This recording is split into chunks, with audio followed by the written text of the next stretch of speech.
Oke. Selamat malam. Ya, kayaknya berasa lama nggak ketemu ya. Minggu kemarin nggak ada kelas karena saya lihat progresnya yang di Drive juga masih minim. Jadi saya kasih waktu spare untuk ngerjain. Saya kayaknya jadi khawatir nih. Nanti ketika ngerjain UAS gimana ya? Kan UAS-nya kan jauh lebih kompleks terkait dengan pengerjaan kemasannya. Cuman yang tetap saya garis bawain kemarin adalah penentuan segmentasi. Itu masih ada beberapa yang yo masih double segmentasi. Termasuk juga teman-teman yang ada di kameranya di belakang sekarang ya. Teman-teman yang ada di Zoom juga sama, Mbak Tri dan Mas Faik kemarin ketika saya cek juga menentuin segmentasi itu masih kurang tepat. Karena ada dua segmentasi saya kasih catatan di PowerPoint masing-masing gitu. Sebelum masuk ke situ, apa perlu dibahas lagi nih segmentasi ini? Hah? Perlu dibahas lagi nggak segmentasi? Kayaknya kayak berulang-ulang terus ya segmentasi dibahas lagi. Kira-kira perlu nggak dibahas segmentasi? Saya kalau target sama positioning sih sudah rata-rata hampir hampir benar semua ya. Terutama yang segmentasi ini saya jadi khawatir nih. Eh, Maksud saya apakah ada perkembangan teori baru terkait dengan segmentasi sehingga segmentasi di dunia desain itu boleh dipilih lebih dari satu gitu.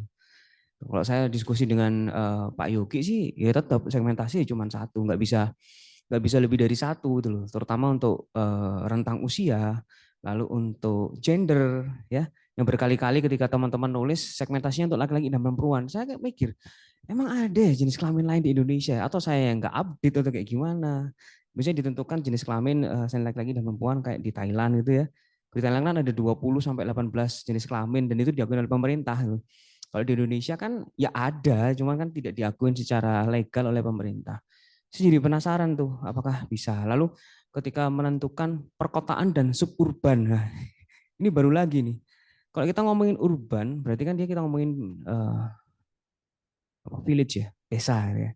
Kalau kita ngomongin suburban, berarti kita ngomongin pinggiran. Lah, perlakuan antara pinggiran kota dengan kota udah berbeda. Itu apa bisa dijadikan satu itu juga saya akhirnya penasaran. Karena beberapa teman-teman ketika bikin laporan itu ditulis tuh suburban. Apakah suburban itu menjadi bagian di luar kota ataukah dia menjadi satu bagian dengan kota itu jadi penasaran ya. Ya kalau teman-teman ada teori baru terkait dengan STP disampaikan aja itu. Karena kan ya, dua arah pembelajarannya supaya juga saya paham itu terkait dengan penentuan segmentasi gitu. Tapi yang jelas kalau kita ngomongin segmentasi berarti kita ngomongin namanya pembatasan ya. Segmen, tersegmen berarti terbatasin. Tuh sih. Mungkin sebelum masuk ke materi ini, masuk ke materi.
Oke. Yang di online dua orang tuh kelihatan ya share screen-nya ya. Jelas, Ya, Mbak. Ya. Pak. Jelas ya. Oke. Mbak. Eh, Loh nggak gerak nih.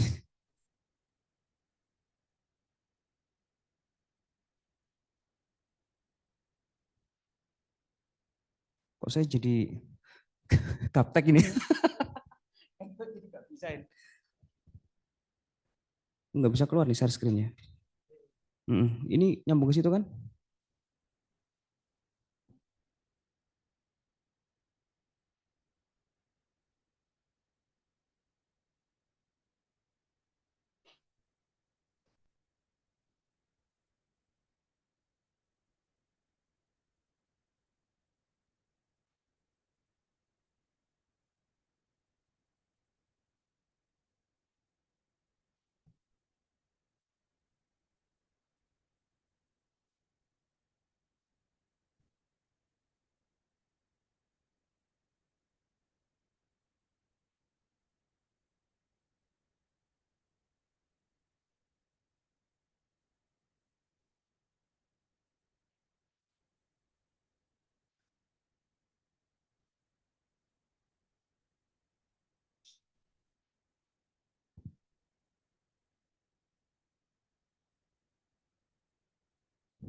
Oke, kita bahas yang ini dulu ya teman-teman ya. Mungkin teman-teman yang sudah paham akan merasa bosan, tapi saya nggak akan bosan untuk menceritakan terkait dengan nih. Aduh, nah ini segmentasi ya. Jadi kalau kita ngomongin pasar-pasar konsumen atau segmentasi konsumen kita di ranah DKV itu sebenarnya dibagi menjadi 4 ini ya. Jadi ada demografis, demografis itu terdiri dari usia, lalu ada gender, ukuran keluarga, tahap siklus, hidup keluarga, pendapatan, pendidikan, pekerjaan, agama, ras, kebangsaan. Lalu kita ngomongin geografis berarti kita ngomongin daerah, kota, negara, ukuran populasi, kepadatan, dan iklim. Kalau kita ngomongin behavior atau behave, kita ngomongin perilaku, manfaat yang dicari, lalu loyalitas terhadap produk, lalu yang terakhir kita ngomongin psikografis atau gaya hidup atau kepribadian. Dan ini kemarin emang sudah ada di laporan kalian itu sudah ada. Terutama yang ini yang nomor 1 ya, kita ngomongin demografis. Usia itu dibagi menjadi beberapa. Ada yang mulai dari anak-anak, balita, remaja. Remaja itu masih dibagi lagi, ada remaja awal, remaja akhir. Dewasa pun juga masih dibagi lagi, dewasa awal, dewasa akhir, sampai akhirnya ke mature atau orang tua. Kalau misalnya sudah milih satu, anak-anak, ya udah anak-anak aja, nggak usah ditambah yang lainnya. Karena itu menjadi 2 segmen yang berbeda. Lalu kalau kita ngomongin gender, di Indonesia kembali lagi saya ingatkan itu cuma ada 2 kelamin yang diakuin oleh pemerintah. Laki-laki dan perempuan. Udah nggak usah ditambahin. Kalau memang untuk laki-laki, ya udah untuk laki-laki. Kalau untuk perempuan, untuk perempuan. Kalau misalnya untuk kedua-duanya, berarti tidak perlu disegmen. Tidak perlu disebutkan laki-laki dan perempuan. Ya udah satu aja. Tuh, gitu ya. Orang keluarga dan sebagainya. Kalau daerah juga udah jelas. Indonesia tuh terlalu luas. Terlalu luas. Jadi speed aja di mau di Malang atau di mana. Behavior tuh perilaku, lalu gaya hidupnya yang seperti apa. Biasanya tuh yang sering salah itu ada di usia sama di gender. Kurang tepatnya seperti itu. Jadi nanti next tugas untuk UAS tolong diperhatikan terkait dengan usia dan juga gender. Contoh gampangnya seperti ini teman-teman. Yang di online belum berubah tuh. Oke, kita lihat contoh kemasan ini aja deh. Ini kan kemasan eh, dari sebuah produk air mineral ya. Produknya sama, tetapi segmentasinya berbeda sehingga eh, desain kemasannya juga berbeda. Itu kan kelihatan banget ya, secara demografis ya, berarti secara usia.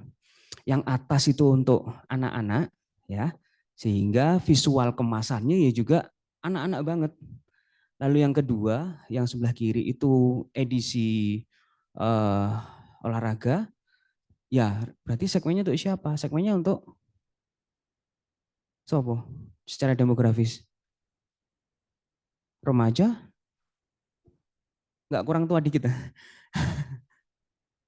Remaja tua, remaja tua, dewasa muda ya, untuk dewasa lah, dewasa awal ya, dewasa awal sehingga eh, desain kemasannya atau labelingnya juga berubah. Lalu yang ini, yang paling kanan sendiri, ya dia tidak disegmen untuk semuanya. Segmennya berarti bukan demografis nih, tapi mungkin secara psikografis atau behave, secara behavioralnya. Tuh, karena perilaku ingin ya merasakan air yang murni dan sebagainya dan sebagainya. Ini adalah segmentasi sebenarnya ya. Jadi minta tolong teman-teman nanti kalau misalnya ngerjain project apapun, tugas apapun tuh diperhatikan terkait dengan segmentasinya. Next. Nih, kita lihat ini nih, kelihatan dari segmentasinya ya. Ini dari geografisnya tuh ketok. Yang di online belum berubah.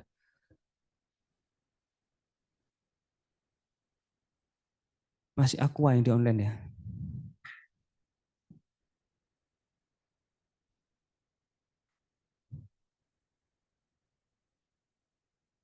Tuh, kok malah hilang.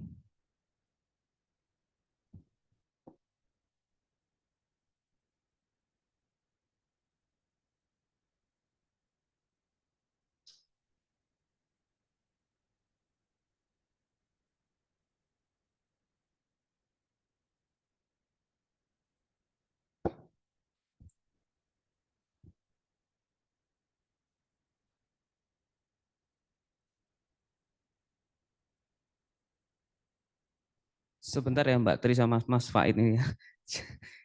Ini agak.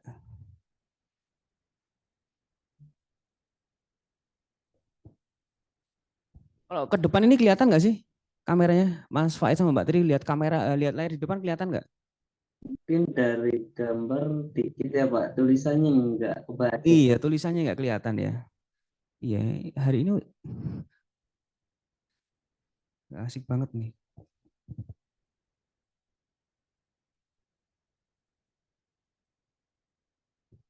Udah nyambung ya, udah kelihatan ya. Kalau tadi yang secara demografis, secara geografis, kalau kita lihat kemasan dari Poki yang ada di depan, ketok banget ya ini untuk bangsa Asia Timur ya.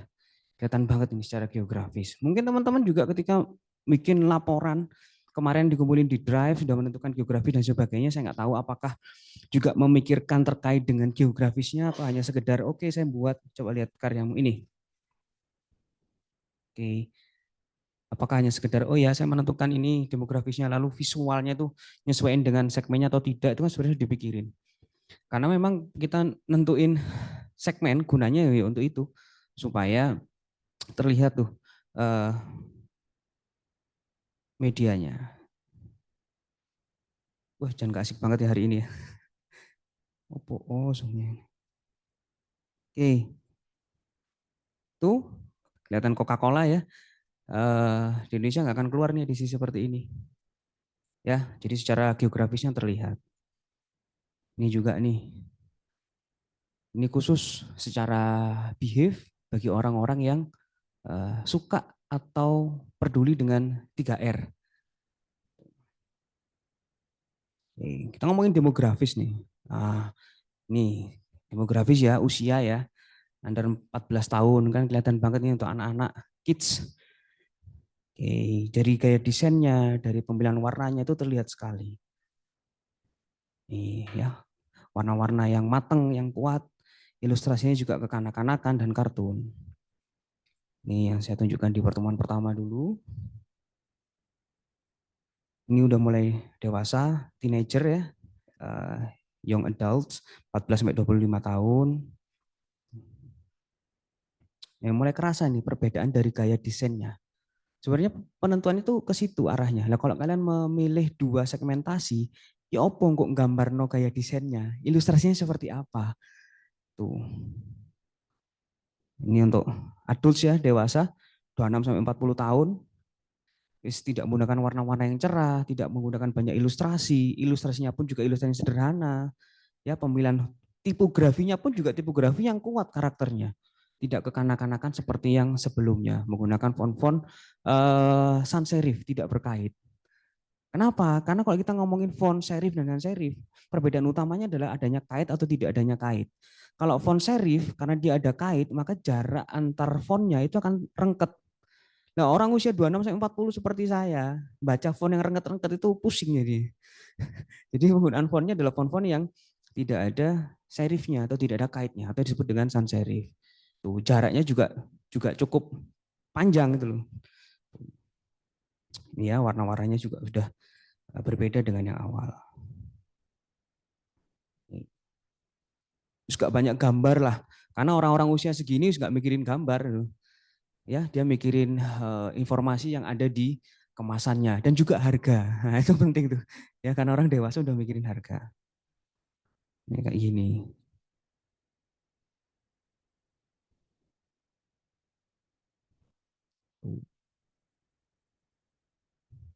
Nah, ini udah usia 40 tahun ke atas sih. Mature adult, udah tua. Pilihan-pilihan warnanya udah kembali ke warna-warna yang lebih kalem, tidak tidak menyorot mata, tidak berat di mata. Karena lebih ke sana lagi ya, indera penglihatannya untuk melihat karya visual sudah tidak setajam usia-usia di bawahnya. Itu pentingnya sebenarnya kalian menentukan segmentasi dengan tepat, terutama di segmentasi demografis. Ingat, kalau kita ngomongin segmentasi berarti itu dibatasin. Pilih aja salah satu. Nggak boleh serakah milih semuanya. Wah, itu bahaya itu. Karena pengaruhnya kemana? Pengaruhnya ke karya desain kalian. Pengaruhnya adalah ke pemilihan elemen estetis visual kalian. Pemilihannya, pemilihan warna, pemilihan tipografi itu akan berhubungan dengan itu semua. Itu. Ya, wis, sampai sini ada pertanyaan dulu nggak teman-teman? Kemarin kan ada yang saya kasih catatan di PPT-nya masing-masing. Mungkin ada yang mau ditanyakan bagi teman-teman yang online juga. Mbak Tri sama Mas Faik, silakan kalau ada yang mau ditanyakan.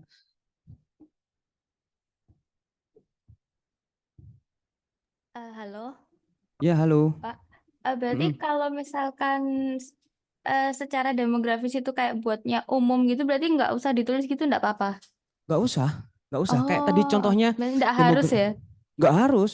Karena itu kan yang membatasin kita sebagai seorang desainer. Walaupun kita beda ngomongin produk ya, produk itu bisa dipakai oleh siapapun. Itu market, itu pasar. Jadi bedakan antara segmentasi dari produk desain dengan segmentasi dari produk yang diusulkan oleh pemilik brand. Di mana-mana orang kepingin barangnya atau brandnya atau produknya itu dibeli oleh siapapun. Karena namanya pasar. Kalau kita kembali ke akar dari pasar, pasar tuh siapapun bisa boleh ke sana. Siapapun bisa datang ke sana. Itu namanya pasar. Tapi kalau segmen itu dibatasin. Ya udah, yang kamu segmen siapa? Hubungannya apa? Hubungannya ke elemen estetis visual tadi. Karena sangat berbeda banget ya, terutama untuk kemasan yang dia menjadi pioner atau menjadi pion utama untuk soft selling produk yang ingin kalian tawarkan. Ini kemasan yang kalian rancang ini ya, walaupun ya sekedar labeling aja, nggak kelihatan ya. Aduh, masa saya harus ke belakang. Ini ngerubah ngerubah settingan tempat ini jahat ini. Ya, alah. Ini kemasan yang dibuat oleh teman Anda ini ya. Nih, apakah anak kecil akan memilih ini? Enggak akan tertarik. Apakah orang tua akan memilih ini? Enggak akan tertarik. Dari segi visualnya aja udah kelihatan ini untuk siapa. Untuk teenager udah ketok banget itu. Udah kelihatan sekali. Dari pemilihan warnanya, pemilihan ilustrasinya itu terlihat sekali. Robi lihat. Ini yang baru. Yang baru. Oke. Wis. Ya, Gatsby pun juga sama ini. Nih, ini udah kelihatan banget untuk siapa nih segmennya. Gak mungkin dong perempuan beli ini. Ya walaupun ada perempuan yang tomboy butuh butuh apa namanya? Butuh hairstyle ya. Pasti ini untuk laki-laki, dari pemilihan warna pun udah jelas banget ini warnanya untuk laki-laki. Lah itu gunanya pemilihan elemen, gunanya menentukan segmentasi. Itu penting banget itu. Jadi kalau misalnya tidak di segmen pun ya nggak usah ditulis, nggak usah dipaksain. Contoh ke gender tadi yang paling gampang. Kalau tidak ada segmentasi untuk gendernya ya nggak usah ditulis laki-laki dan perempuan, biarin aja. Saya udah pasti tahu, oh berarti tidak ada segmentasi untuk gendernya. Udah pasti tahu, dosen-dosen manapun ketika tidak ditulis ya pasti akan tahu. Gitu loh. Yang perlu ada itu usia sebenarnya. Itu yang paling penting itu. Usia itu paling penting dan harus ada. Gitu. Ada lagi yang ditanyakan? Silakan Mas, pakai mic biar yang di itu kedengeran.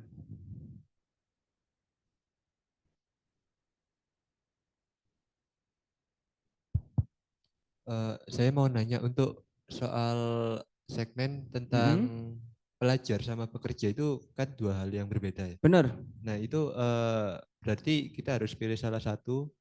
Soalnya kan kadang kayak pelajar juga mampu beli, orang yang bekerja itu juga mampu beli. Jadi kayak terkadang saya juga bingung gitu untuk pilih yang mana. Atau sekalian nggak ditulis gitu. Oke, itu hubungannya dengan dua hal yang berbeda ya. Kalau pelajar itu berarti pendidikan, kalau pekerja itu berarti pendapatan. Kalau pendidikan digabungkan disandingkan dengan pekerjaan enggak bisa. Itu sudah dua hal yang berbeda. Satunya makanan kuah, satunya makanan kering. Nggak bisa, walaupun sama-sama demografisnya. Pilih salah satu aja. Kalau misalnya kamu concern di pendidikan, ya sandingan pelajar ya mahasiswa. Karena juga akan berhubungan dengan usia, berhubungan dengan umur. Gitu loh. Kalau kamu ngomong pekerjaan, ya pekerjaan yang seperti apa. Tapi larinya kan tidak ke demografis. Jadi kemana? Ke psikografisnya. Kehidupan yang seperti apa. Itu kayak contohnya minuman extra jos gitu ya, M150 atau Krating Deng atau Red Bull. Kalau kamu membatasi demografis secara genre bisa untuk laki-laki gitu ya, itu bisa. Lalu membatasi pendidikan nggak bisa mas, nggak bisa di segmen. Yang di gaya hidup mungkin bisa. Orang yang suka bekerja keras dan sebagainya, membutuhkan energi ekstra dan sebagainya, sehingga butuh minuman itu bisa.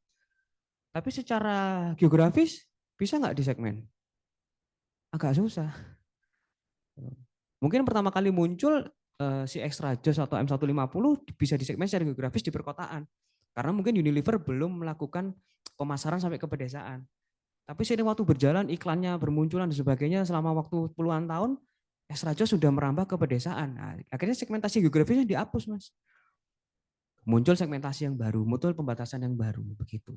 Jadi antara pendidikan, ya kayak pelajar dan juga pekerjaan itu tidak bisa digabung. Kalau pendidikan ya berarti ya untuk siapa, kalau pekerjaan untuk siapa, begitu.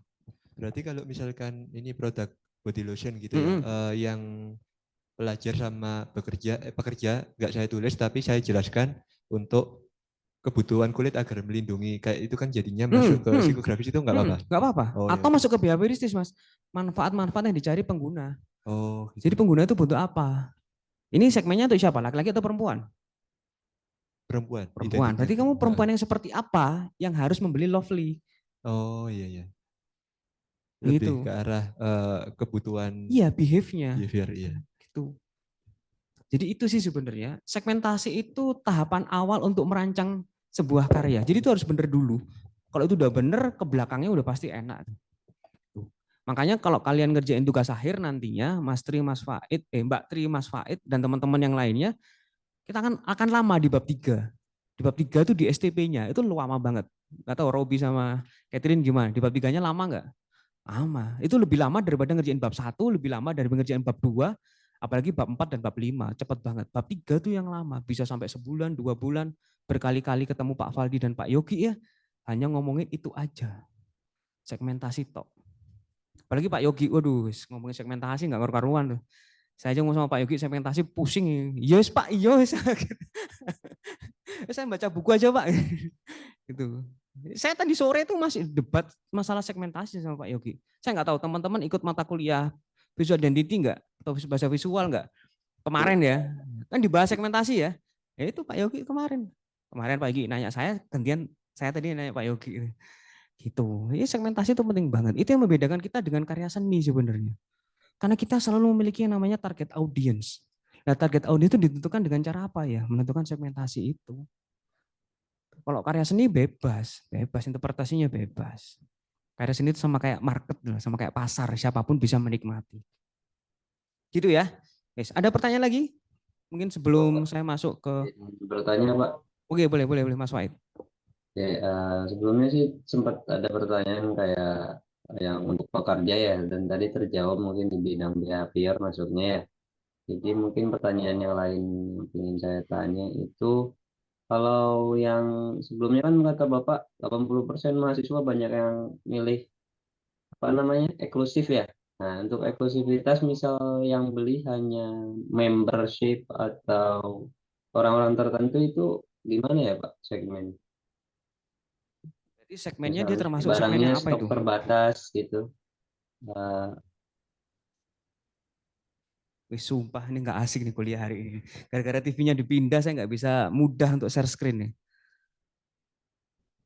Berasa anu ya, gaptek saya. Sorry. Itu lebih ke arah ke psikografisnya Mas, ke gaya hidupnya. Orang-orang yang memang khusus untuk mencari produk-produk yang special edition. Jadi segmentasinya itu lebih ke arah psikografis yang diserang terkait dengan gaya hidup dan kepribadiannya. Orang-orang yang memiliki kepribadian khusus dalam artian saya cuman kepingin dapat produk-produk yang limited edition. yang eksklusif. Nah, itu yang diserang adalah psikografisnya. Nggak mungkin akan menyerang usianya, nggak mungkin akan menyerang gendernya, nggak mungkin, Mas.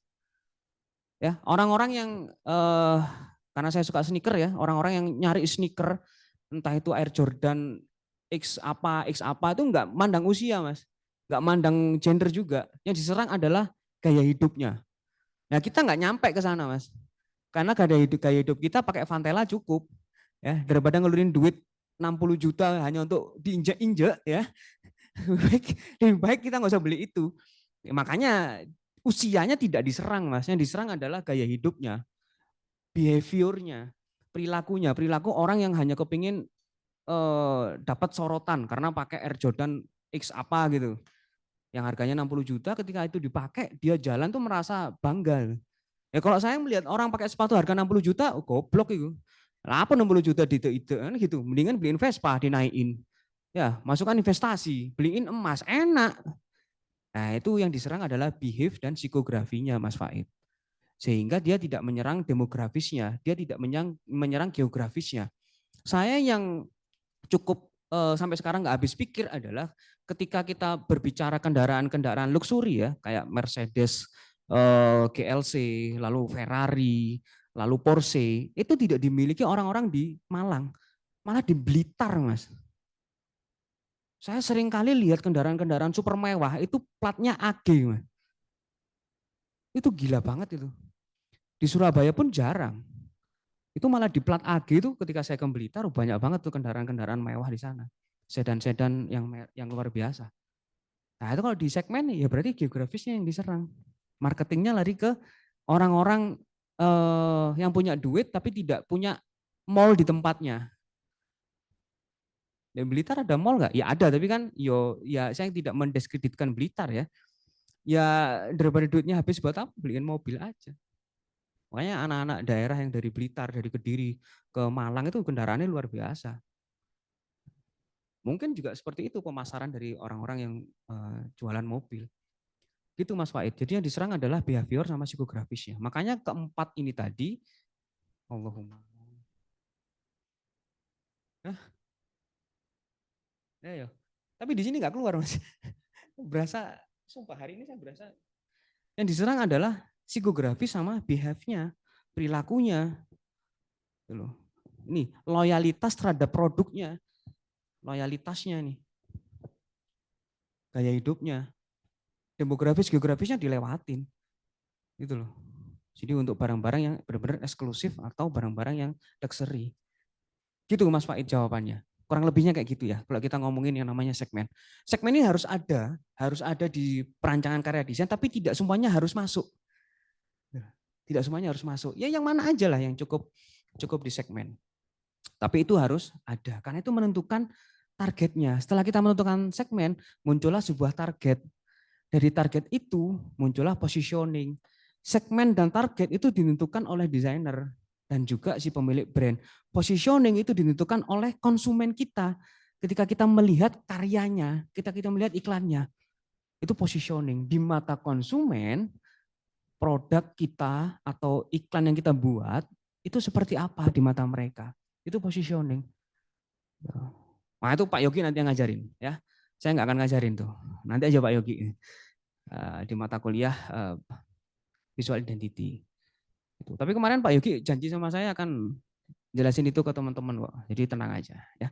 Kalau Catherine dan lain teman-teman udah lewat tuh, udah hafal, seharusnya udah katam nih ya. Mata kuliah visual identity. Bukan begitu Robi? Yes. Itu untuk segmentasi dan saya kepingin teman-teman paham dulu sebelum merancang karya desain yang lebih lanjut. Karena itu yang kemarin saya lihat di di tugas yang kalian buat yang ditaruh di drive, kebanyakan catatannya ada di STP gitu. Segmen, target dan juga positioningnya. Wes ada pertanyaan lagi? Bapak boleh ini ya mungkin lebih ke provisinya ya Pak, izinkannya yang segmen tadi. Jadi kan ketika halo jelas ya suara? Dengar. Oke silakan. Jadi ketika kita menentukan segmen itu sendiri kan diajukan kepada pemilik brand juga ya, dari desainer gitu ya Pak, kalau di Ya, praktek. Kalau di praktek sendiri itu eh, sepenting apa ya, kitanya harus jor-joran jujur aja, ini kan masih konsep, jadi kayak kan namanya style gitu ya, menyerang psikologi itu kan kayak destruktif juga ya buat sosial gitu. Atau kita juga harus kayak, oh ini kayaknya perusahaannya idealis sekali gitu, lebih ke ingin buat maslahat umatnya gitu, jadi harus nggak ke sana gitu. Itu gimana ya Pak? Apa bebas saja mending kita sampaikan nanti direvisi sama mereka gitu sebagai oke. desainer. Oke. Waduh, jadi cerita masalah klien nih ya.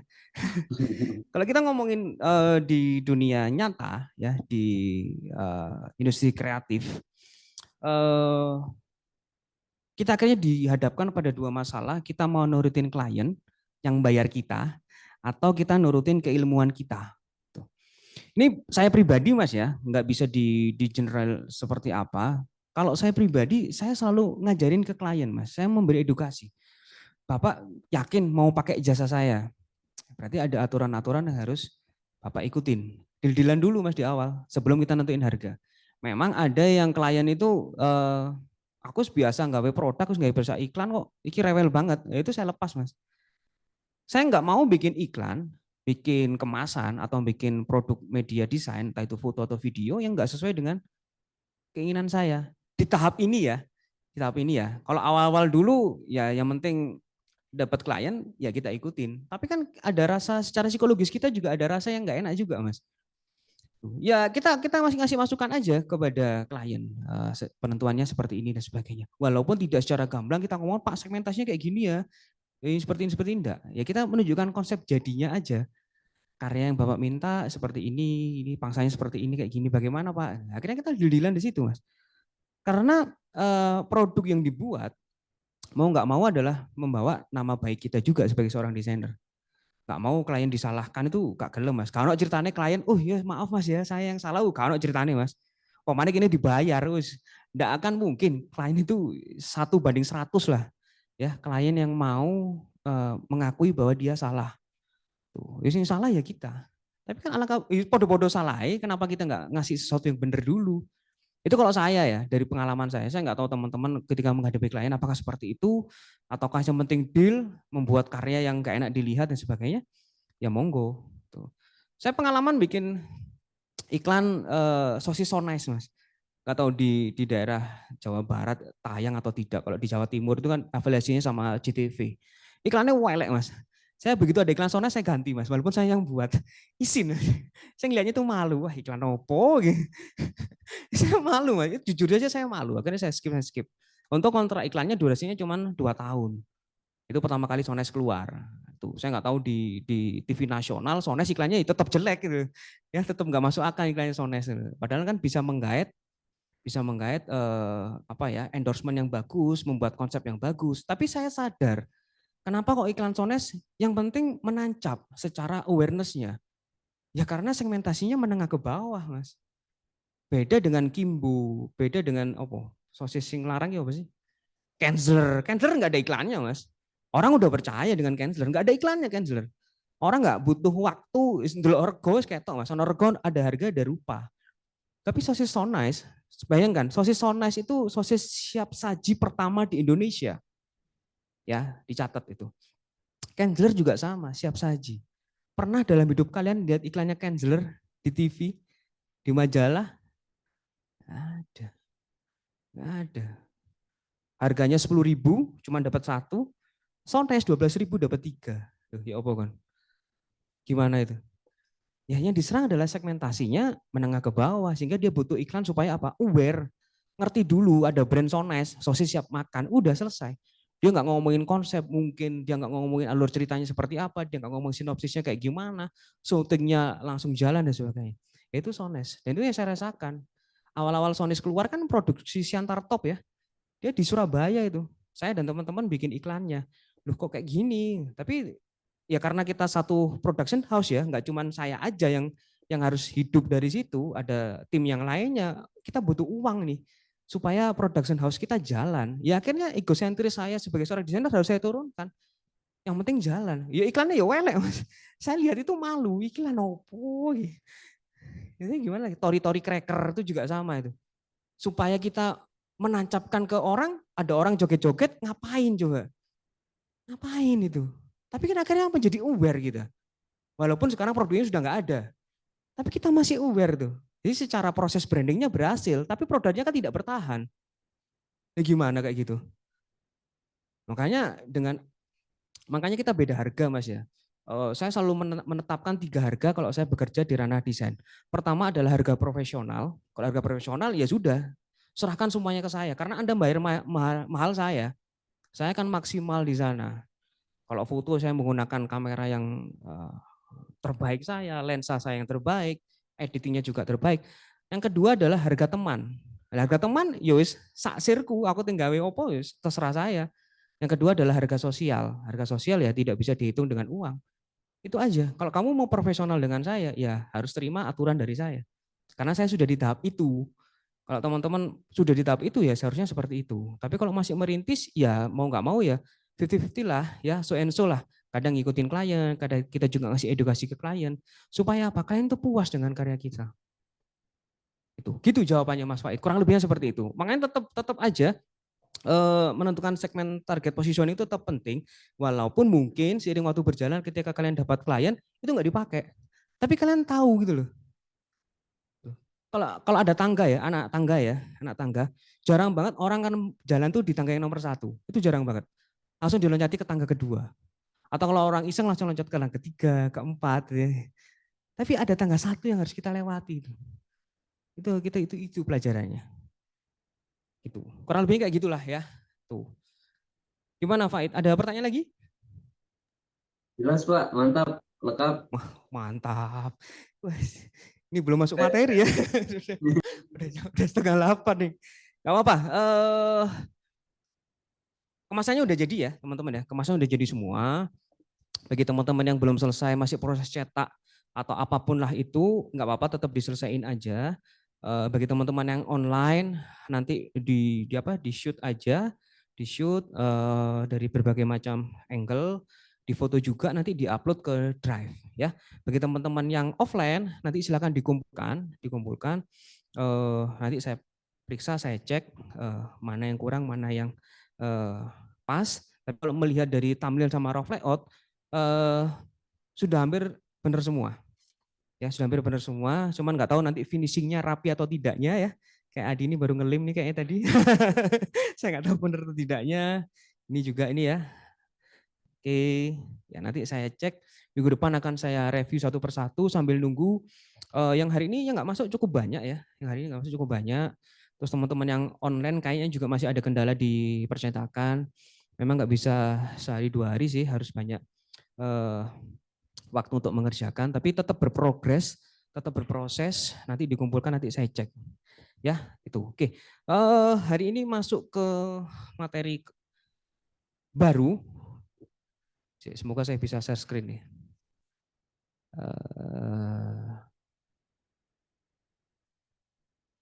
Oke, sekarang masuk ke yang Zoom. Share screen.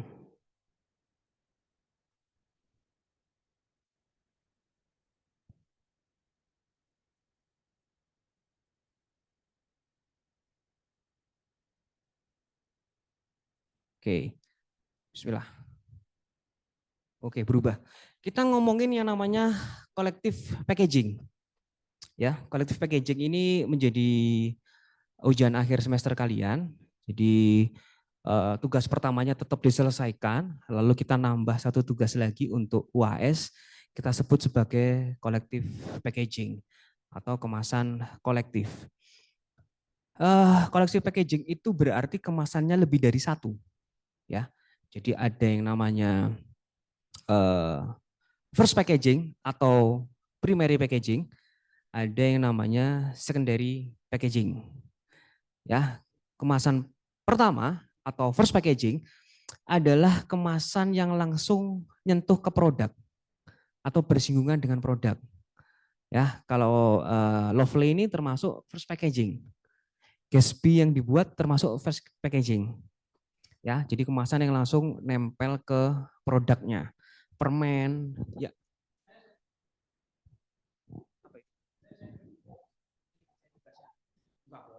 Nggak apa-apa Mas, santai aja. Ya, tetap kok, tetap nambah tugasnya. Bukan berarti kamu kerjain second packaging terus nggak nambah, nggak tetap ya. Santai aja. Jadi kemasan yang langsung menempel ke produk disebut dengan first packaging atau primary packaging. Lalu second packaging adalah kemasan sekunder yang melindungi kemasan primer. Ya, itu adalah kemasan kedua. Jadi kalau ini pinjam Mas Adi, fresh care ini terdiri dari dua kemasan. Kemasan pertama adalah kemasan botol kacanya, ya, yang nempel pada cairan fresh care-nya. Lalu kemasan kedua adalah kemasan kertas yang didesain oleh Adi tanpa plastik ya. Seharusnya ada plastiknya ya. Harusnya ada plastiknya. Itu menjadi kemasan yang melindungi kemasan pertama. Itu. Kalau kayak gini udah pasti cuman first packaging aja. Nggak ada second packagingnya. Lovely juga sepertinya tidak ada second packagingnya, langsung first packagingnya. Belum jadi. Yang lainnya? Belum? Yunus? Belum cetak? Mas? Kendala di... Ya, oke. Ini Colgate ini. Colgate setahu saya juga hanya first packaging aja. Tidak ada second packagingnya.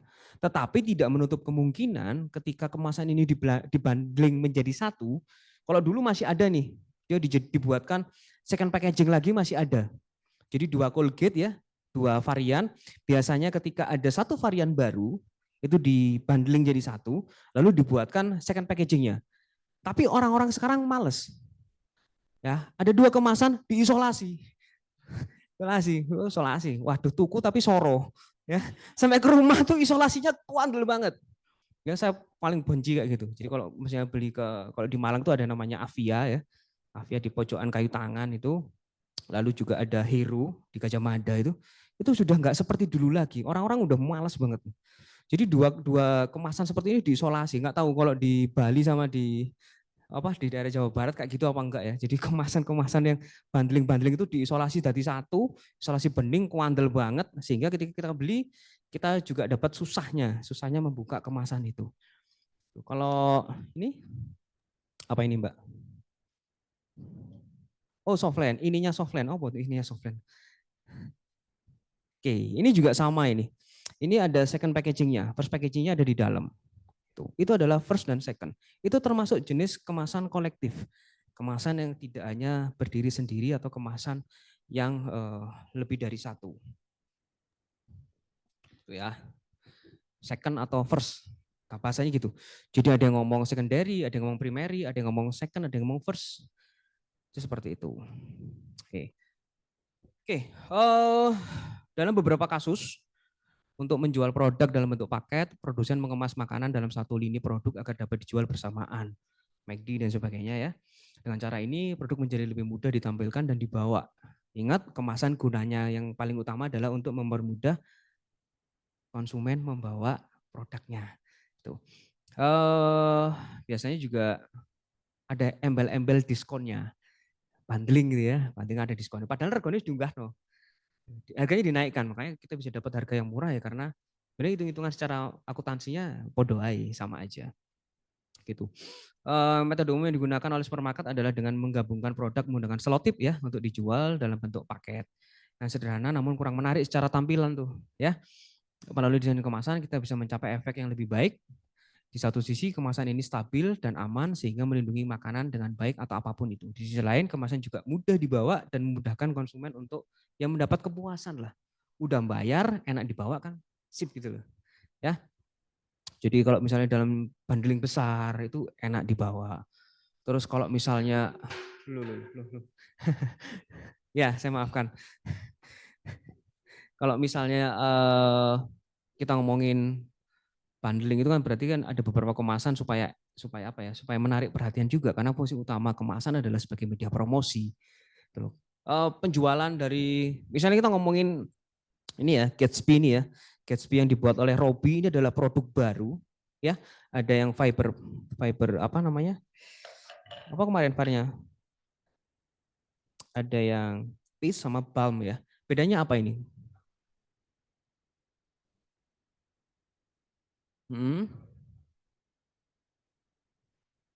Kayak balsam ya. Oke, bayangkan aja ada yang stronghold, ada yang medium hold, berarti kekuatan di rambutnya ya.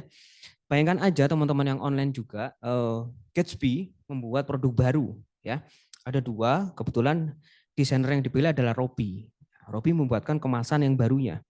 Seiring waktu berjalan, ketika ini ditaruh di supermarket atau di gerai apapun penjualan dari kosmetik atau Gatsby ini, dia nggak laku.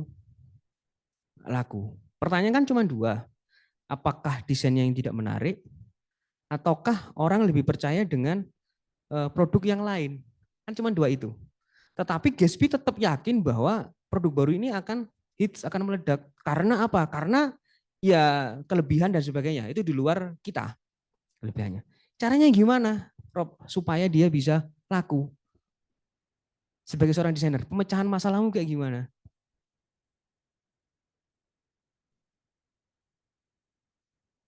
Iya, nambah kemasan baru, secondary packaging atau second packagingnya, supaya dia bisa dibundling dengan visual yang tidak mungkin ditampilkan di kemasan ini. Kalau teman-teman online mau lihat ya, jadi kemasan yang dibuat oleh Robi ini adalah kemasan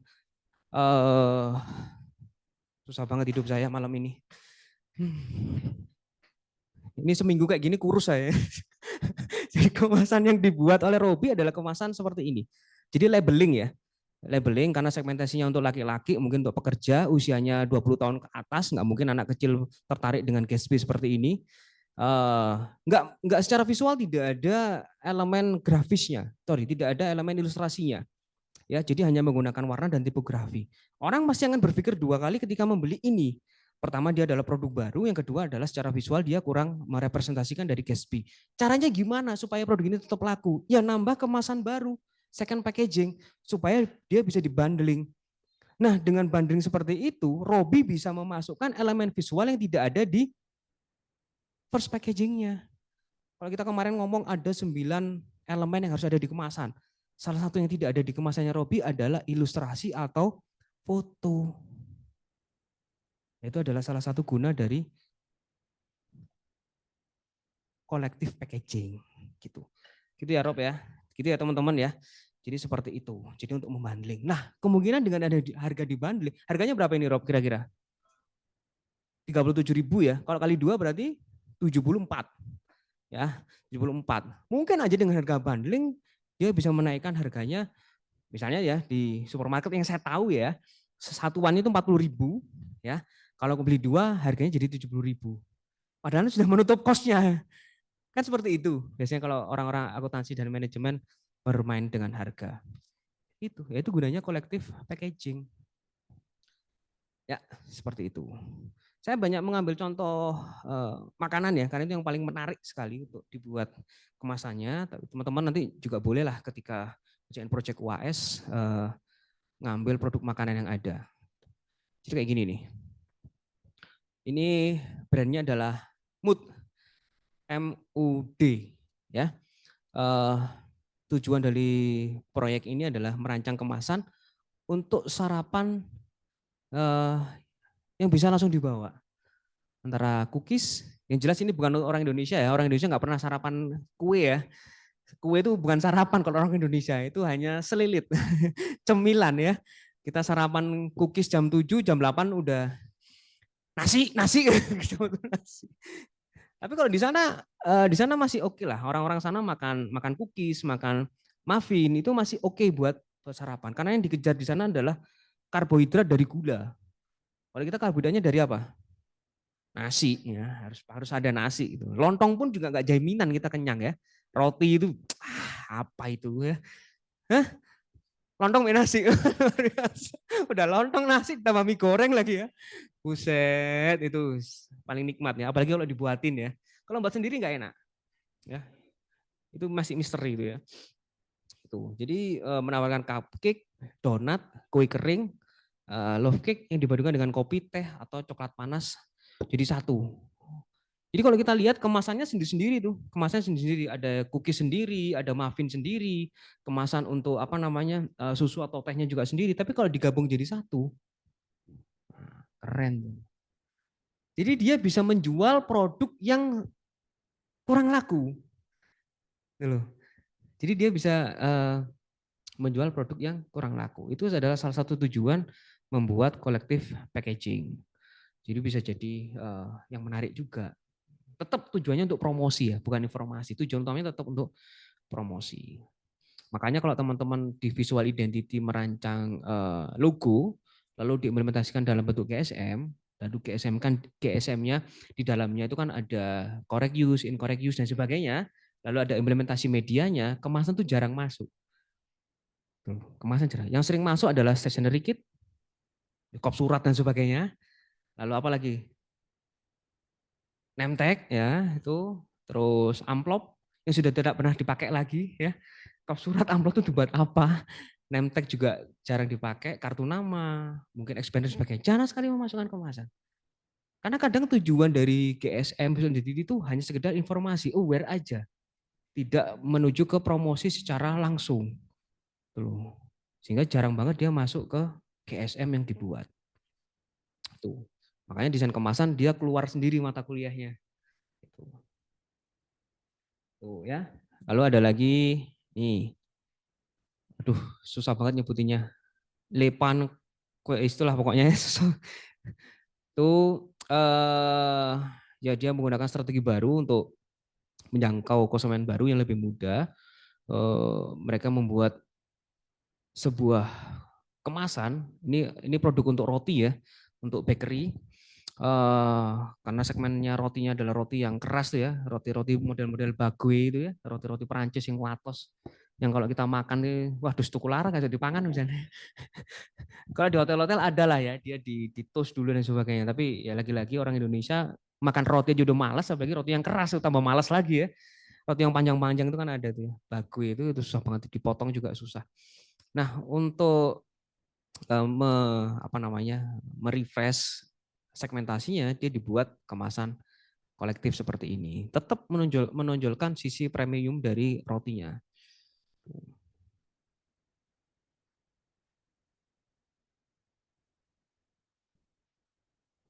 Semuanya bukan buat orang Indonesia nggak cocok lah mungkin ini ya. Ini nougat, nougat. Tahu nougat nggak sih? Dulu ada permen apa ya? Permen nano-nano yang ngeluarin nougat ya. Cuman bertahan 1 tahun lalu nggak laku. Karena orang Indonesia nggak butuh nougat. Ngapain makan nougat? Tapi orang sana suka pendamping tuh. Ya, jadi untuk selain dia merubah segmentasinya, dia juga membuat kemasan packaging yang kolektif. Tuh. Ini keren nih. Twig Plan ya. Jadi dia jualan seed itu biji-bijian. Ya, kalau di luar negeri hal-hal seperti ini tuh menjadi sesuatu yang menarik. Kalau di Indonesia, kalau kalian datang ke pasar bunga, mungkin di Bali atau di Jawa Barat, kalau di Malang di Splendid itu ya, kalian lihat orang jualan bibit, ya di plastik tok, di plastik terus dijepret, bijine opo seperti itu. Tapi kalau di luar negeri itu jauh lebih dihargai. Karena farmer atau petani di sana yang merupakan salah satu pekerjaan yang mulia.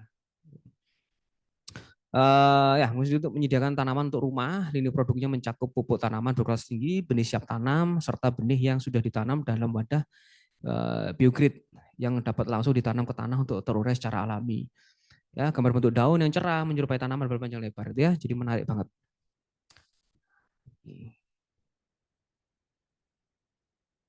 Jadi itu tadi di kolektif menjadi satu seperti ini.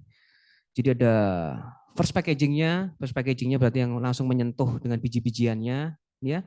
Lalu juga ada second packagingnya yang bentuk kotak itu bulat. Lalu ada, ini kalau ini tambahan satu, ada third packagingnya. Third packagingnya adalah kantongnya. Kantongnya itu third packaging. Itu. Jadi kalau misalnya beli dalam jumlah banyak, ya dapat third packaging. Ada first, ada second, ada third.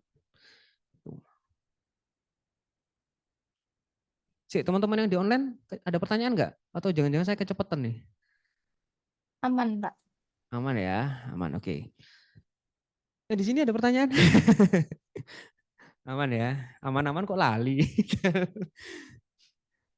Tuh, oke, ini keren nih. Ini kelihatan banget ya segmentasi geografisnya untuk siapa ya? Geografisnya udah kelihatan. Dari mana utama? Asia Timur, lalu segmentasi usianya juga kelihatan banget ya. Kira-kira isinya apa ini? Oh mas? Nasi, ya oke. Nggak apa-apa. Jawab nggak bayar kok, gratis. Beda ya.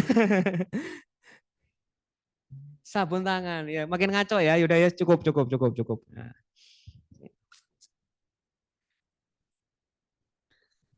kotak hadiah ya, isinya adalah kertas gambar, buku gambar, lalu ada apa namanya, ada pensil warna, ada ya peralatan untuk menggambar untuk anak kecil. Kelihatan banget segmentasinya. Ya, keren lah pokoknya. Jadi seolah-olah ya kotak makan, padahal bukan. Tuh. Aku pikiran ya kita bikin kotak makan tapi isinya bukan. Pak, Ya silakan. ini kalau yang ini tuh kayak nggak harus buat anak kecil nggak sih? Kayaknya saya aja juga suka gitu loh. Iya, iya. Oke, itu nyambung ke pertanyaan Faik tadi sih. Kita bisa menerjemahkan ini sebagai saya juga nggak tahu ya, saya juga belum pernah menghubungi si desainernya ya. Saya lihat dari buku lalu menarik lalu saya cari PDF-nya dan saya ambil. Tapi kalau secara logik ya kalau kita ngomongin segmen paling mudah adalah kita lihat dari demografisnya. Paling mudah ya. Mudah. Mungkin kita bisa menandai oh ini Asia Timur. Mungkin juga secara gender ini untuk perempuan ya. Atau mungkin tidak di segmen gendernya karena yang warna hijau itu untuk laki-laki juga mungkin. Ya. Kalau misalnya Mbak Tri ngomong saya aja suka, loh saya tuh suka warna pink Mbak. Saya suka warna pink, saya suka warna ungu. Lah kalau gitu kan kita tidak bisa akhirnya ilmu kita tentang segmentasi kan berantakan gitu. Buyar. Makanya kita ngomongin segmentasi, kita ngomongin target audience. Terlepas dari itu ada orang yang suka, itu namanya market atau pasar. Kalau secara visual, si desainernya kita kaji ya, kita kaji dia Asia Timur, dia untuk usia anak kecil. Tapi di luar itu ketika Mbak Tri melihat kemasannya dan sebagainya, seperti ini, lalu menyatakan diri tertarik, ya mungkin secara demografis Mbak Tri tidak termasuk, tapi secara psikografis termasuk. Secara behavioral termasuk, mungkin karena suka sesuatu yang lucu-lucu, suka sesuatu yang seperti ini, ya mungkin seperti itu. Jadi masuk ke segmentasi psikografis atau behaviornya. Tapi saya yakin ini ketika dibuat ya untuk anak kecil, bukan untuk usia kita.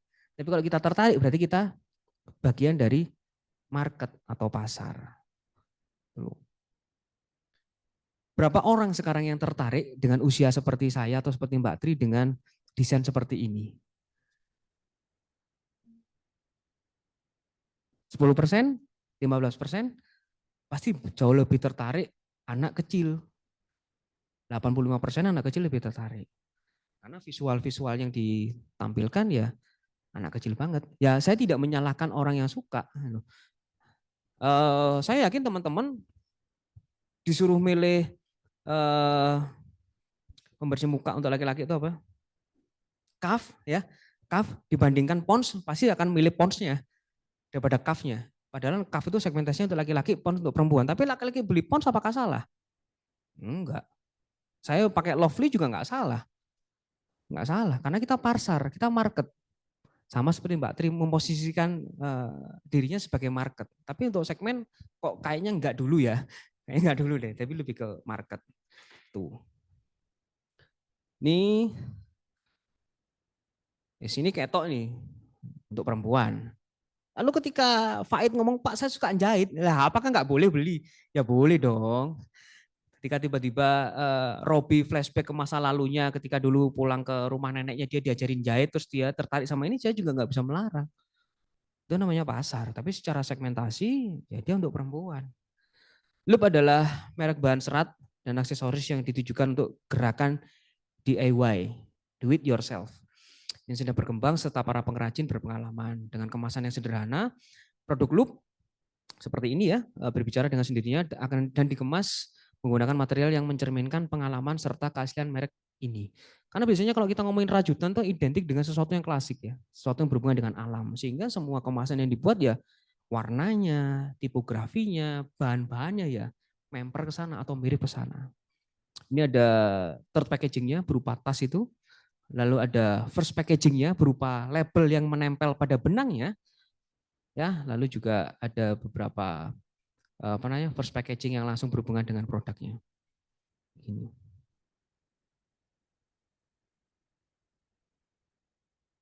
Nah ini untuk produk kecantikan. Good Flower, dia adalah sebuah perusahaan kecantikan yang concern pada herbal dan organik. Jadi dia ketika memproduksi kecantikan, bahan kecantikan ya, kayak lotion dan sebagainya itu menggunakan tanaman-tanaman organik yang dia tanam sendiri. Ya, keren banget lah pokoknya kayak gini. Spesifikasinya ke Kakuduplum, itu nama tanamannya.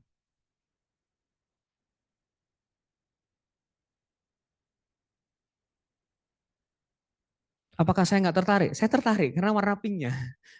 Warna pinknya tuh bagus banget. Saya mendobrak paradigma bahwa pink itu untuk laki, untuk perempuan tuh saya mendobrak, salah satu orang yang mendobrak seperti itu. Saya senang banget warna pink, nggak tahu kenapa ya. Warna ungu juga saya senang banget.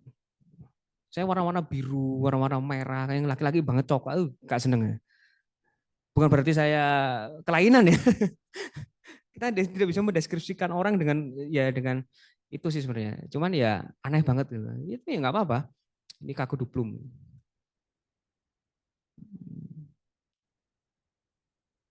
Jadi kemasan yang nempel, lalu kemasan yang melindungi kemasan pertama dan sebagainya itu biasanya senada dan seirama. Gitu. Oke, silakan. Ada pertanyaan kah teman-teman? Dari online maupun dari offline?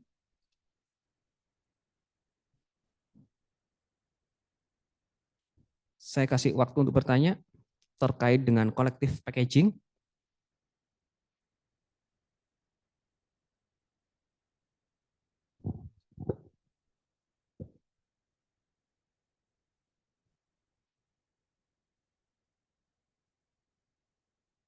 Ini tinggal berapa pertemuan kita? Kurang 5, berarti kurang 2 lagi ya. 6 dan 7. Setelah itu WAS ya. Cepat banget ya.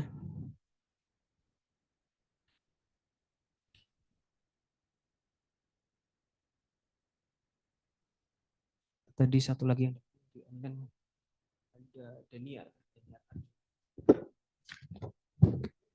Ada yang mau ditanyakan? Monggo Mas.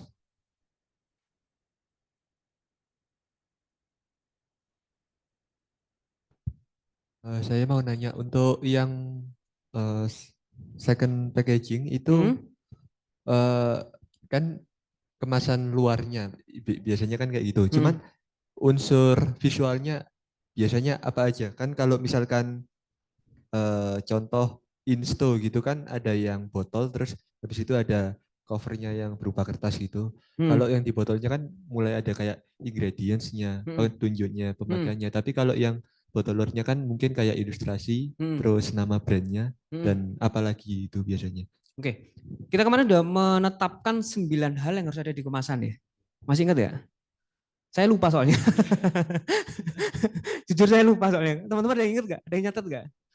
Sama biasanya ada kayak apa SNI atau apa? Ya, jadi apapun yang tidak masuk ke first packaging dari 9 hal tersebut biasanya akan ada di second packagingnya. Biasanya seperti itu Mas. Kalau misalnya kemasannya kecil ya, kayak fresh care itu kan susah banget kita melayout ya. Lagi-lagi kita ngomongin visualnya, kita ngomongin layout. Fresh care itu kan kecil banget, botolnya labelingnya juga kecil.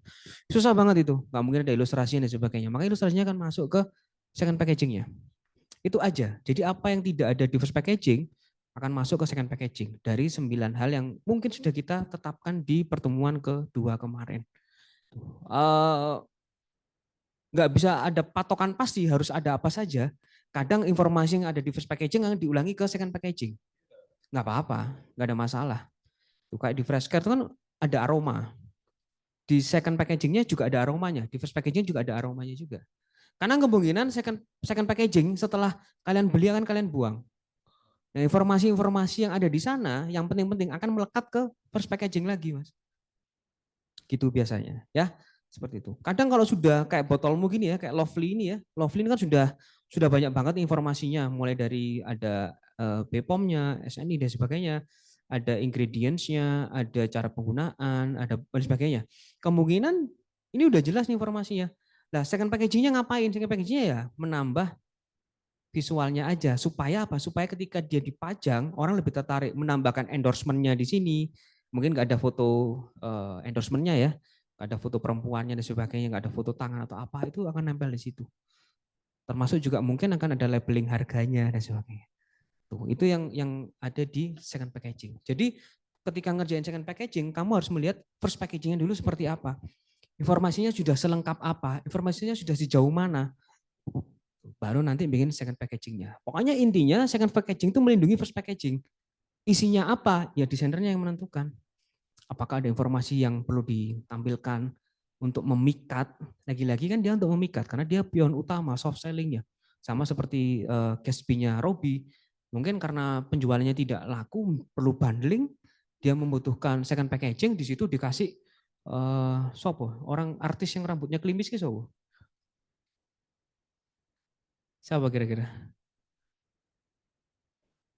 Apa?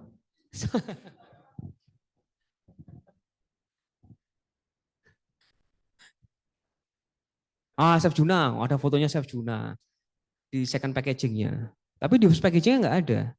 Setelah second packagingnya diambil, dibeli, dibuang, ya sudah selesai tugasnya. Tapi informasi terkait dengan ingredient dan sebagainya tetap ada di first packaging. Sama seperti fresh care. Di first packagingnya nggak mungkin ada Agnes Monica-nya, Mas. Mau ditaruh mana dia? Kan kecil banget itu. Makanya dia muncul di second packagingnya, si Agnes Monica-nya. Ya untuk apa? Untuk orang menandain. Karena ketika ini bersambung ya, ketika kita bikin sebuah promosi untuk produk itu nyambung, Mas. Mulai dari media rekamnya itu ada, ilustrasinya ada, produk brandingnya juga ada. Yang menjadi hard selling adalah si media rekamnya. Foto, video, iklan pendek, iklan panjang dan sebagainya. Yang menjadi soft sellingnya adalah produk brandingnya. Itu soft sellingnya. Ketika ada produk baru, kita akan diajar dengan hard selling. Entah itu billboard, entah itu foto di koran, entah itu iklan di YouTube, entah itu iklan di TV, iklan di radio, menggunakan endorsement yang kuat. Contoh fresh care pakai Ernest Monica. Kita diajar tuh hard selling. Hard selling itu kan sesuatu yang keras ya. Das, kita langsung kena. Setelah itu, oh ya saya butuh minyak angin nih. Nah memori hard sellingnya tuh muncul, Mas. Rekontekstualisasi. Wah angel banget bahasanya ya. Masya Allah. Ya itulah pokoknya lah ya. Kita diminta untuk menarik kenangan visual kita ya yang ada di kepala. Oh, aku ingat Agnes Monica. Tapi opo yo brand nih? Ya kan gitu ya. Karena belum aware kita. Kita belum aware. Jalan ke Indomaret, ke Alfamaret, kemanapun kita lihat. Second packagingnya berbicara. Soft sellingnya. Oh ini Agnes Monica. Diambil. Dibuang tuh second packaging. Tapi first packagingnya tetap pakai. Jadi apa yang harus ada di second packaging? Ya tergantung dari informasi apa yang ingin kamu sampaikan. Tuh. Itu sih prosesnya. Hard selling sama soft selling. Media rekam dan juga produk branding. Gitu kurang lebihnya ya. Ya, wis. Berarti untuk yang second packaging itu lebih ke arah bagaimana kita membuat elemen visual biar menarik target audiens, baik misal kayak yang tadi itu ada kosmetik kan warna pink itu tadi ya. Itu kan cuman teks aja nggak ada ilustrasinya, tapi mungkin misalkan yang perancang desainnya itu mengubah second packagingnya itu lebih ke arah desain jaring-jaring buat kemasannya atau gimana biar lebih mudah dibawa atau gimana itu nggak apa-apa. Nggak apa-apa. Meskipun isi konteksnya nggak ada ilustrasinya, teks Boleh. aja sama. Boleh. Kalau kita ngomongin visual ya, kita ngomongin desain komunikasi visual, visual itu tidak terpaku pada ilustrasi. Tidak terpaku pada foto, tidak terpaku pada endorsement. Visual itu banyak banget. Apapun yang bisa dilihat mata sebagai proses penyampaian pesan itu disebut visual. Kita kembali lagi flashback kalau teman-teman yang kelas MF ya, flashback ke mata kuliah komunikasi visual. ada warna, ada tipografi. Kita ngomongin semiotika, ada simbol-simbol yang harus kita tanamkan. Oh, nggak boleh saya ngajarin semiotika ya. Nanti ada kasihan nanti Pak Isi ngajar apa kalau saya kalau kita ngomongin semiotika berarti ada tanda yang kita sisipkan di sana. Ini nggak ada visualnya Mas, tapi kita tahu itu dari mana. Itu semiotika. Itu panjang lagi, bawa kok ceritanya. Panjang, nanti biarkan dosen yang lain yang bercerita. Itu second packaging. Tapi kan kita kena akhirnya Mas. Itu kekuatan visual. Ya, jelas? Oke, silakan. Ada yang lain yang mau bertanya?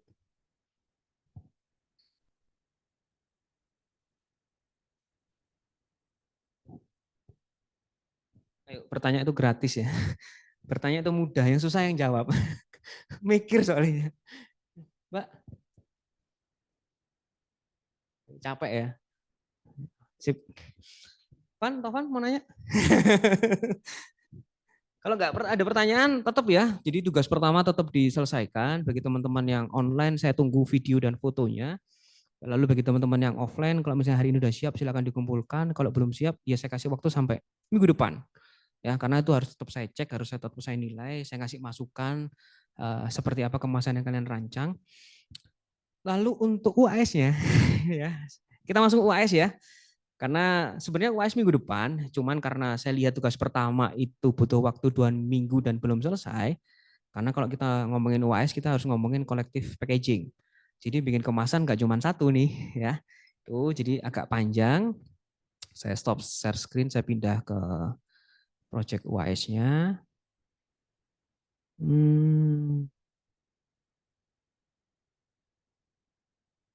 Oke.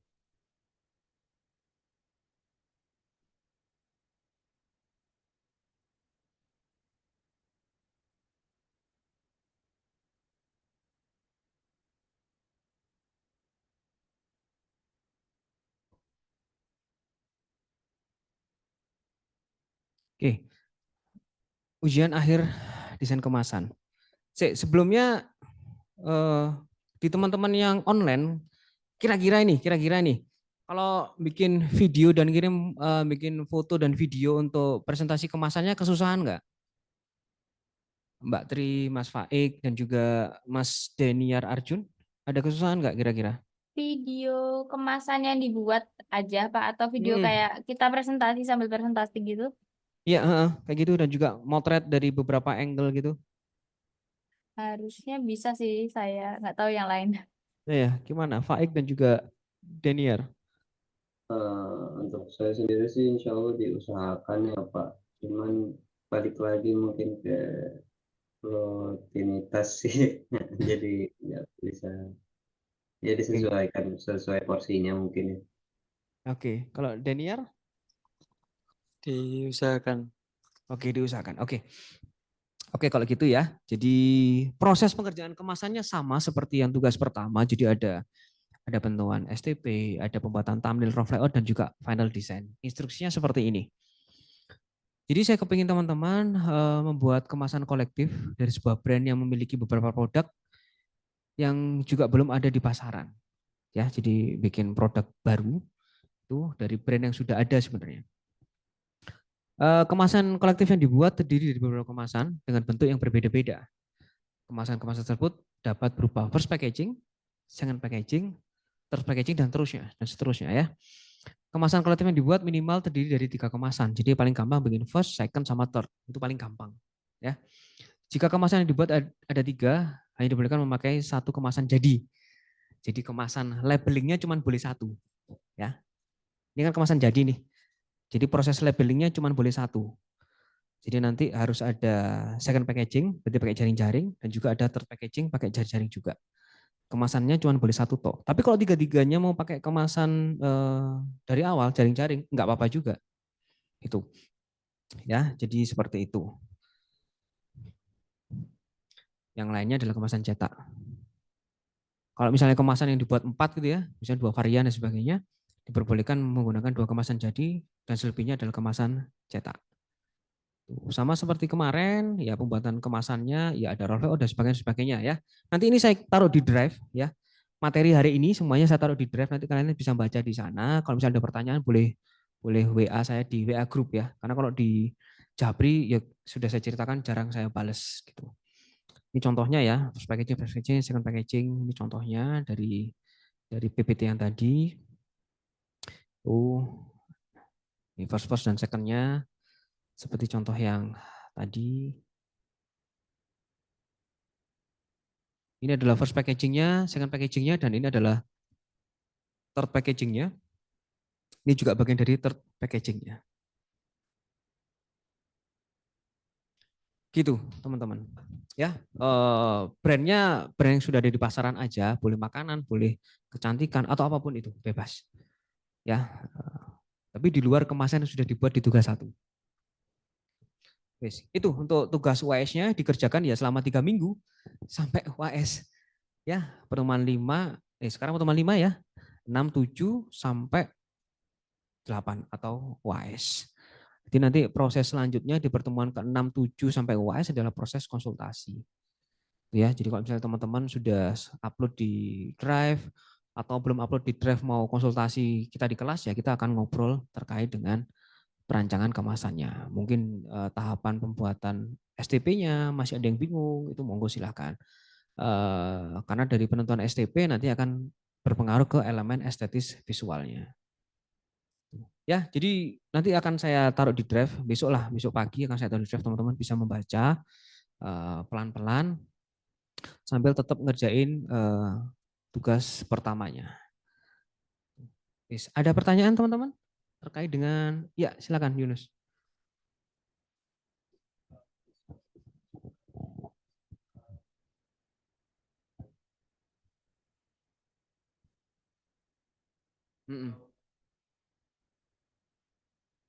Produk dan kolektifnya belum ada. Ya, bisa dari varian baru. Ya, jadi contoh kayak punya Robi ini kan produknya belum ada nih di pasaran. Akhirnya dia bikin varian baru. Nah, seperti itu perlakuannya, Mas.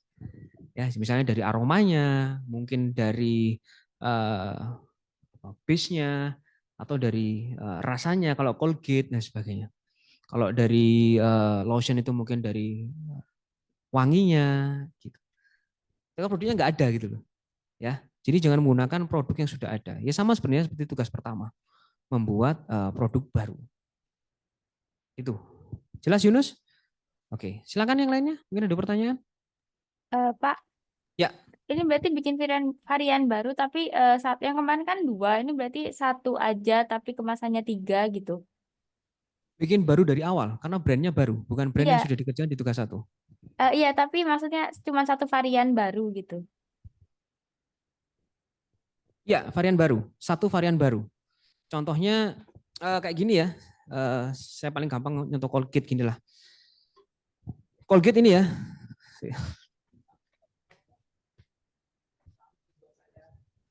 Ya, ini ya contohnya Colgate ini ya.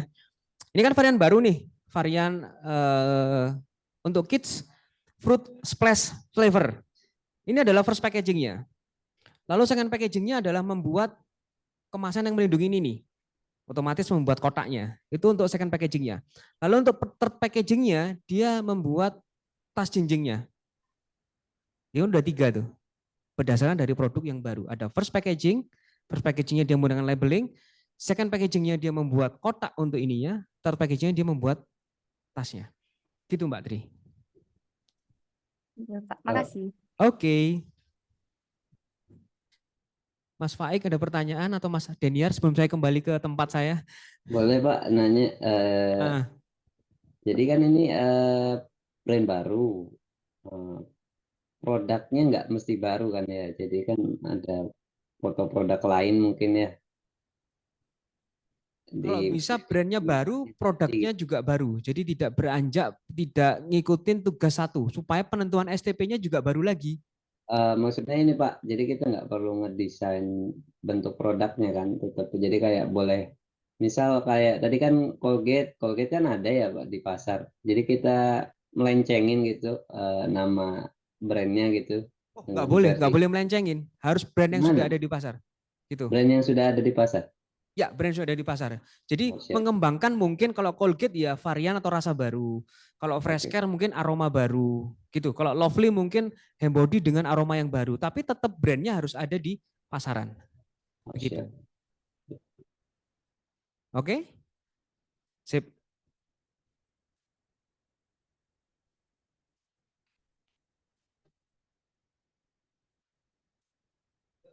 Silakan ada yang nanya lagi? Ivan. Oh ya, varian ya. Kalau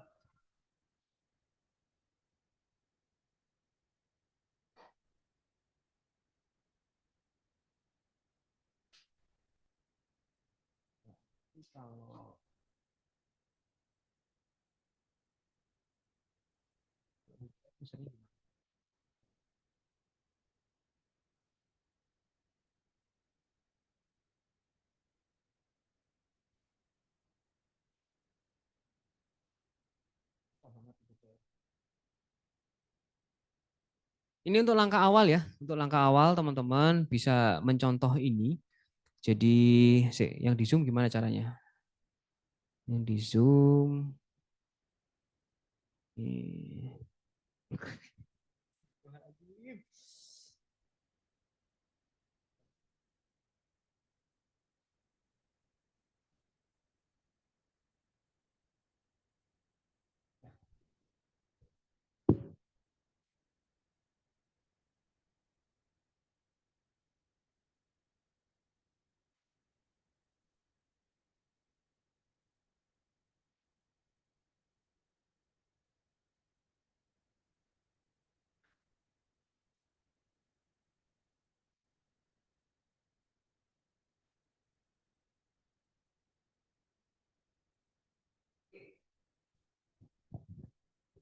Jadi untuk langkah awal bisa mungkin seperti ini dulu ya. Jadi teman-teman yang pertama menyebutkan brand dari klien yang sudah dipilih. Jadi sebutkan brand-brand yang produk-produk dari brand tersebut, lalu sebutkan segmentasinya dari demografis, berapa panjang lebar. Contohnya seperti ini. Brandnya Mood, produk pertama adalah cupcake, produk kedua adalah coffee, lalu kedua produk cupcake dikemas dengan second packaging. Jadi jumlah kemasannya ada 3. Jadi first packagingnya ada 2. Ya, first packagingnya ada 2, ada yang bentuk cupcake dan juga ada yang coffee. Ini sama-sama first packaging. Lalu dibuatkan kemasan ketiga berupa second packaging. Ini seperti ini juga bisa. Lalu jumlah kemasannya 3, segmentasi usianya 14 untuk 25 tahun. Untuk remaja. Mungkin langkah awal seperti itu dulu ya. Itu dulu nanti diupdate di di Drive. Kan udah punya folder masing-masing ya. Butuh berapa lama nih ngerjain 1 lembar ini? Sehari, yakin lo sehari. Ya, Robi sehari. Robi ngupload sehari aja saya kaget. Wis mari Robi. Saya belum siap ngoreksi itu. Saya belum siap ngoreksi, Robi udah ngupload. Butuh berapa lama nih untuk hanya sekedar milih brand dan juga menentukan kemasannya? Yang lama cari brandnya kayaknya, Pak. Lah ya makanya butuh berapa lama nih? Makanya saya tawarkan. Jangan ngikutin Robi. Kalau Robi sehari jadi. Yang lainnya kaget nih sehari ini. Seminggu nggak kelamaan. Nanti proses kemasannya gimana? Ya kalau saya sih nggak masalah. Wes gila, 2 hari Yunus. Ayo siapa yang menawar sehari, 2 hari, seminggu? Ya Mas. Benar. Second.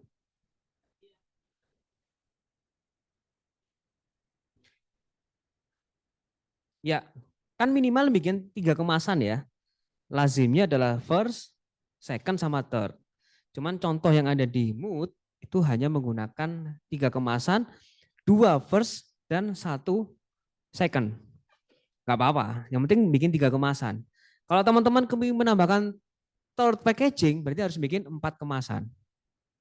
Itu terserah kalian yang menentukan. Makanya saya kasih waktu, pertama milih brandnya, kalau udah ketemu brandnya, milih produknya apa, lalu bikin kemasannya yang kemasan berapa aja. Yang paling gampang kan 1, 2, 3 itu paling gampang. Kalau misalnya produknya cuma 1 Colgate gitu aja, Fresh Care gitu aja. Tapi ini kan karena makanan yang dijual tuh banyak, ya, dan semuanya menyentuh produknya langsung, sehingga dia membuat first packaging. Karena yang dibuat adalah cupcake dan juga coffee. Cupcake-nya itu menggunakan kemasan jaring-jaring, ya. Jadi kemasan yang dari awal, tidak dari awal. Lalu untuk coffee-nya adalah kemasan jadi yang di labeling, ya.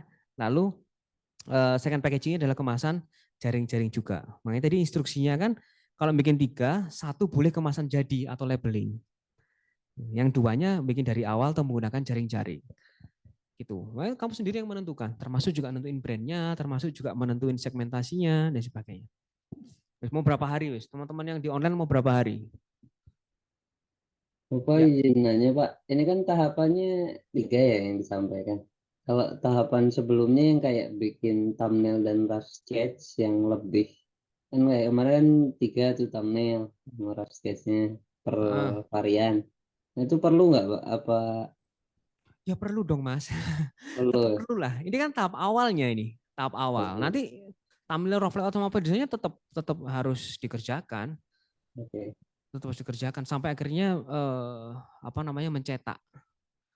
Ya, makanya Standarnya masih sebenarnya sama Pak, ya kemarin untuk thumbnail dan rough. sama seperti kemarin. Nanti di instruksi yang slide sebelumnya kan ada. Ya, insya Allah nanti malam atau besok pagi akan saya masukkan di drive. Nanti setelah itu saya kabarin kalian di grup. Setelah itu nanti kalian baca itu instruksinya. Proses pengerjaan thumbnailnya seperti apa, rough layoutnya seperti apa, jumlahnya berapa, itu ada semua di situ. Nah, nanti kalau dari situ kurang jelas, kita bisa diskusi di grup atau kita diskusikan minggu depan. Yang penting ini dulu aja langkah pertama, mau butuh berapa lama ini. Saya nggak akan nanya Robi, karena Robi nanti malam juga udah jadi ya, sudah upload. Teman-teman yang lain butuh berapa lama waktunya. Kalau Robi ini, ada Pak Yogi angel. Terserah mau Robi gimana Mas? Mau nanya, silakan. Ya, first packaging. 2 varian.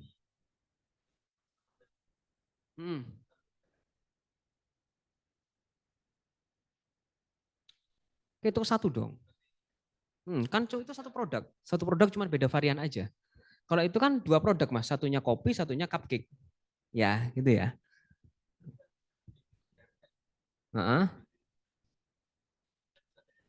Iya, harus ada tertnya. Gitu. Yuk, belum kejawab nih, mau berapa lama? Yunus 2 hari tadi. Yang lainnya, yang di online mungkin butuh berapa lama? 2 hari, 3 hari? Kalau dari saya sendiri mungkin 1 minggu sih Pak, soalnya tugas yang lain keroyokan Oke, gitu, bingung. 1 minggu. Ya wes. Saya kasih batas sampai hari Selasa ya. Ya, supaya saya bisa ngecek di hari Rabunya biar enak. Kalau kalian ngumpulin hari Rabu, waduh, mati saya ngeceknya. Gimana cara ngeceknya? Harus nurutin dulu dan sebagainya. Makanya kalau bisa Selasa deh, saya kasih waktu sampai Selasa, teman-teman bisa milih langkah ini dulu aja. 3 pertanyaan ini kalian jawab, nanti Selasa dikumpulkan, paling enggak Rabu pagi saya bisa download dan bisa saya koreksi untuk jadi bahan materi di pertemuan ke-6. Gitu aja ya. Yunus, sorry ya, masukanmu enggak diterima. Jadi sampai hari Selasa. Gitu ya Faik ya? Oke ya Selasa ya? Oke, jadi tentu ini dulu aja ya, brandnya apa, lalu produknya apa aja, lalu segmentasinya kayak gimana. Ini aja dulu yang harus dikerjain sampai Selasa. Nanti Rebu baru saya cek dan saya download untuk kita diskusikan di pertemuan ke-6. Silakan, ada pertanyaan lagi? Ya Yunus silakan.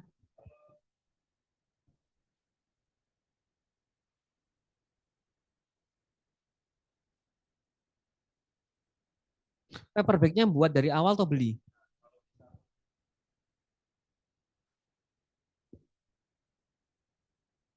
Itu kemasan jadi berarti.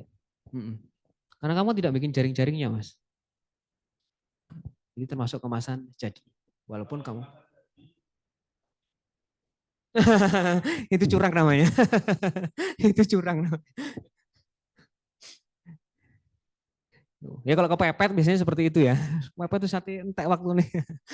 Beli kemasan kertas yang polosan ya, terus di stiker. Gitu. Yuk silakan, ada pertanyaan lagi teman-teman?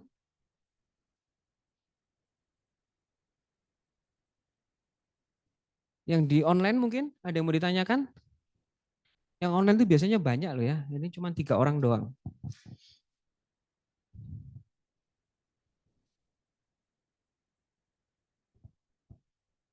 Kalau nggak ada, jadi ya sekali lagi nanti akan saya masukkan ke drive di folder materi, teman-teman bisa membaca terkait dengan materi collective packaging, segmentasi demografis tadi, dan juga instruksi untuk tugas UAS-nya. Kalian baca, kalian pelajari pelan-pelan. Kalau misalnya ada pertanyaan, ditampilkan aja di grup.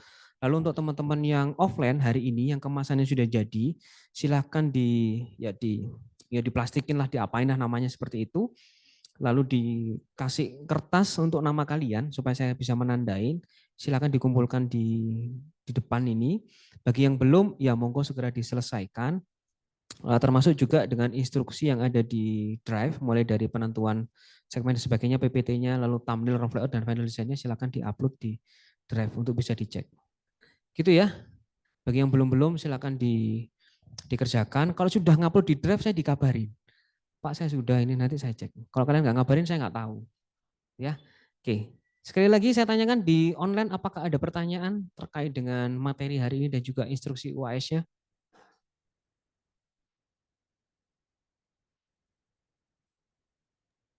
Belum sih Pak, mungkin nanti kalau udah mulai ngerjain gitu biasanya. Ya, kalau udah mulai kerjain langsung di WA grup aja ya, biar kita bisa sama-sama membahas. Mungkin saya ada yang lupa, ada yang kelewatan, nanti kita bisa saling mengingatkan. Gitu. Oke, kalau sudah tidak ada, boleh saya akhiri teman-teman perkuliahannya? Boleh ya. Sehat selalu. Saya tahu mendekati akhir periode ini tugasnya semakin banyak, tapi tugas tidak akan selesai kalau tidak dikerjakan. Jadi saya minta tolong dikerjakan tugasnya. Semangat selalu, sehat selalu. Ketemu lagi minggu depan. Saya kasih waktu sampai hari Selasa untuk mengerjakan instruksi ini saja. Jadi pemilihan brand, segmen, dan juga produknya. Lalu nanti akan kita bahas di Rebu minggu depan. Sekali lagi saya ucapkan terima kasih atas perhatiannya. Selamat malam teman-teman yang online dan offline. Assalamualaikum warahmatullahi wabarakatuh. Waalaikumsalam warahmatullahi wabarakatuh. Terima kasih Pak. Kasih Pak.